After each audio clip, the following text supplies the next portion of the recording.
समाजातील प्रत्येक घटना थेट आपल्यापर्यंत पोहोचवणारे आपलं हक्काचं न्यूज चॅनल क्रांती सूर्य न्यूज. संपादक शशिकांत राजवंत.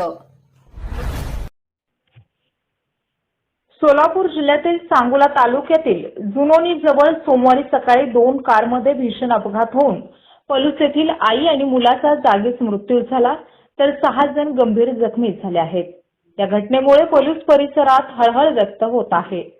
मिळालेल्या माहितीनुसार सांगली जिल्ह्यातील पलूस येथून भोसले कुटुंब मारुती सुझुकीच्या एक्सेल 6 कार क्रमांक MH10DQ0670 मधून सांगोल्याकडे निघाले होते. दरम्यान जुनोनीजवळ समोरून जाणाऱ्या इंडिका कारचा अचानक टायर फुटल्याने चालकाने गाडी रस्त्याच्या कडेला घेण्याचा प्रयत्न केला. त्याच वेळी मागून येणाऱ्या एक्सेल 6 कारची जोरदार धडक इंडिका गाडीला बसली. धडक इतकी भीषण होती की एक्सेल 6 कारने 3 ते 4 कोलांटे घेत रस्त्याच्या दुसऱ्या बाजूला जाऊन पलटी घेतली. या अपघातात एक्सेल 6 कार चालक संदीप भोसले आणि त्यांची आई रेखा भोसले यांचा जागीच मृत्यू झाला.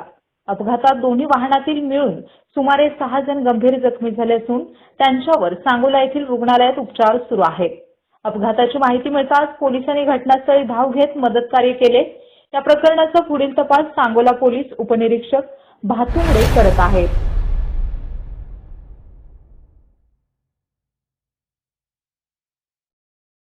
क्रांती सूर्य न्यूज.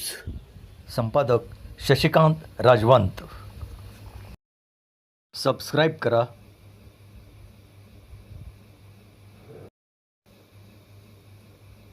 बेल आयकॉनला क्लिक करा